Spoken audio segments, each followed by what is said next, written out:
নমস্কার বন্ধুরা, ফুডি কিচেনে আপনাদের সবাইকে স্বাগত। আশা করি আপনারা সকলেই ভালো আছেন। আজকে আমি শেয়ার করব গোটা ইলিশ মাছের একটা রেসিপিটার নাম হলো ইলিশ কষা। সর্ষে ইলিশ বা ইলিশ ভাপা তো অনেক খেয়েছেন।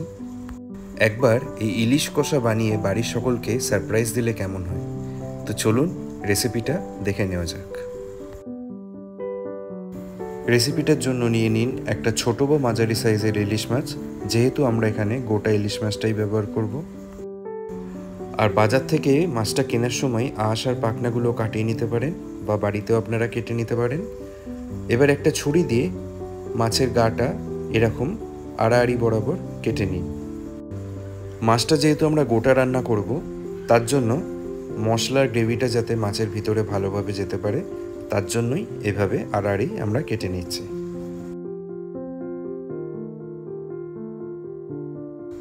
অপর প্রান্তটাও ঠিক এইভাবে কেটে নিন।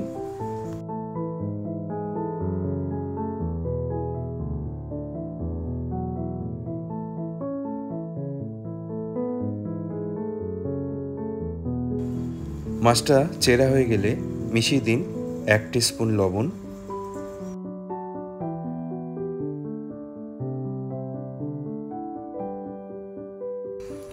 1 টিস্পুন হলুদ গুঁড়ো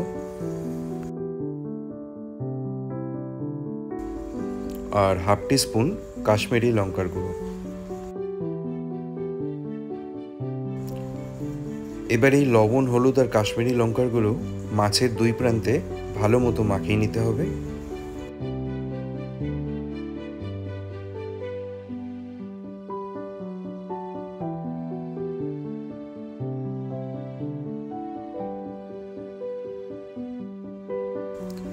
এবারে মাছটাকে ভেজে নিতে হবে, আর তার জন্য একটা ফ্রাই প্যানে নিয়ে নিন 1/2 কাপ পরিমাণ সর্ষের তেল।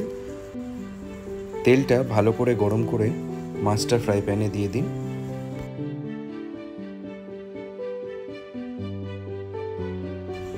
মিডিয়াম টু হাই ফ্লেমে গোটা ইলিশটাকে ভেজে নিতে হবে।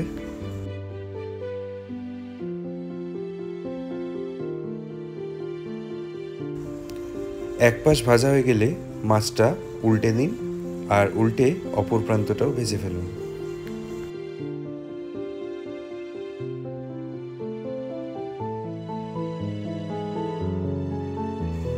মাছটা ভাজা হয়ে গেলে একটা প্লেটেতে তুলে রাখুন।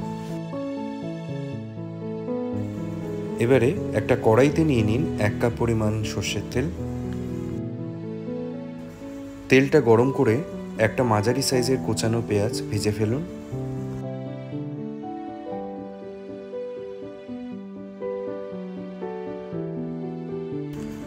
মিডিয়াম টু হাই ফ্লেমে পেঁয়াজটা 3 থেকে 4 মিনিট ভালো মতো ভেজে নিতে হবে।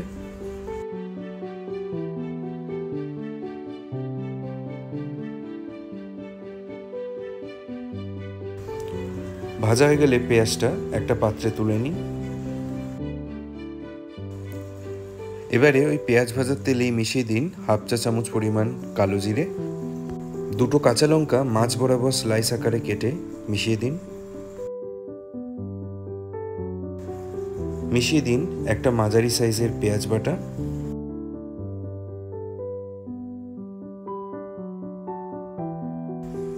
এবারে মিডিয়াম টু হাই ফ্লেমে 3 থেকে 4 মিনিট এটা ভালো মতো কষিয়ে ফেলুন। 3 থেকে 4 মিনিট ভালোভাবে কষিয়ে নেবার পরে মিশিয়ে দিন 1 চা চামচ পরিমাণ রসুন বাটা আর 1 চা চামচ পরিমাণ আদা বাটা।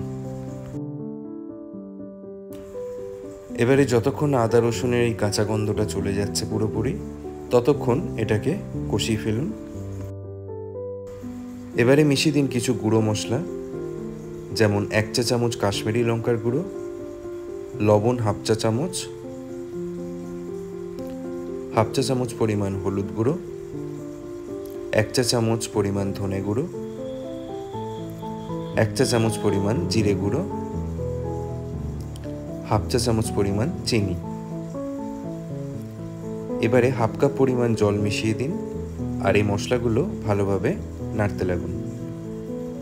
এখানে লবণটা কিন্তু অবশ্যই স্বাদ অনুযায়ী মেশাবেন।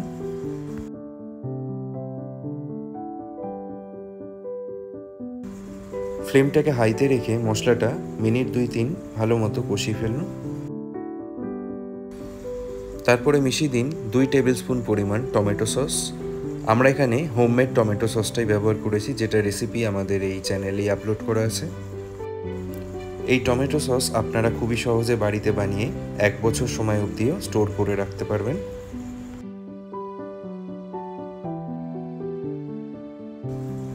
2 মিনিট ভালো মতো কষিয়ে নিন।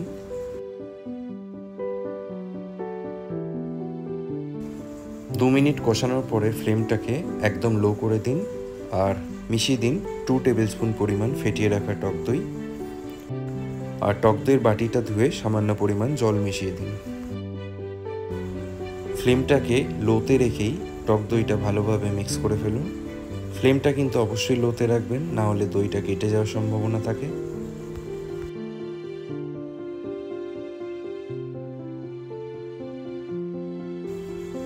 দু মিনিট ভালোভাবে কষিয়ে নেওয়ার পরে বন্ধুরা দেখতেই পাচ্ছেন মশলার থেকে অলরেডি তেল ছাড়তে শুরু করে দিয়েছে। ঠিক এই সময় মিশিয়ে দিন আনুমানিক 1 কাপ পরিমাণ জল। গ্রেভির পরিমাণটা আপনারা কেমন চান সেই অনুযায়ী এই জলটা একটু কম বেশিও মেশাতে পারেন। এবারে ভেজে রাখা মাছটা গ্রেভির মধ্যে দিয়ে দিন আর একটা খুন্তি দিয়ে এই গ্রেভিটাকে মাছের গায়ে ভালো মতো মাখিয়ে ফেলুন।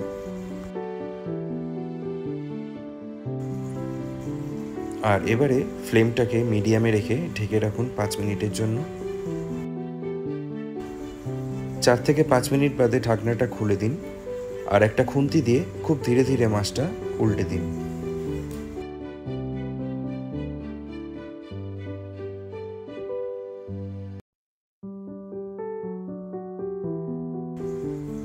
এবারে ছড়িয়ে দিন চপিং করে রাখা কিছু পরিমাণ ধনেপাতা।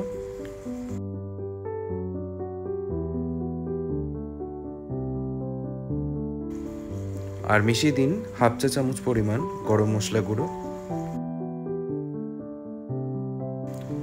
গরম মশলাটা গ্রেভির সাথে ভালোভাবে মিক্স করে নিন আর ফ্লেমটা মিডিয়ামে রেখে মাছটা আরও 2-3 মিনিটের জন্য ঢেকে রেখে কুক করে নিন। 2-3 মিনিট বাদে ঢাকনাটা খুলে দিন আর মিশিয়ে দিন কিছু পরিমাণ স্লাইস করে রাখা কাঁচা লঙ্কা কুচি। কাঁচা লঙ্কাটা কিন্তু এইভাবে স্লাইস করে চিড়ে দেবেন, এতে লঙ্কার একটা হালকা ফ্লেভার আসবে।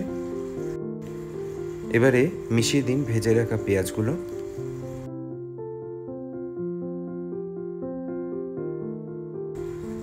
ব্যাস বন্ধুরা, ইলিশ কষা এখন পারফেক্টলি রেডি। এবারে এটা গরম গরম সার্ভ করে ফেলুন। তো বন্ধুরা, গোটা ইলিশ মাছের এই রেসিপিটা আপনাদের কেমন লাগলো কমেন্ট বক্সে কমেন্ট করে অবশ্যই জানাবেন। ভিডিওটা ভালো লাগলে একটা লাইক দিয়ে ভিডিওটাকে অবশ্যই শেয়ার করে দেবেন আর আমাদের এই চ্যানেলটাকে সাবস্ক্রাইব করে দেবেন। আজকে তাহলে এ পর্যন্তই। আবার আপনাদের সাথে দেখা হবে পরবর্তী ভিডিওতে নতুন আর একটা রেসিপির সাথে। ভালো থাকবেন, সুস্থ থাকবেন।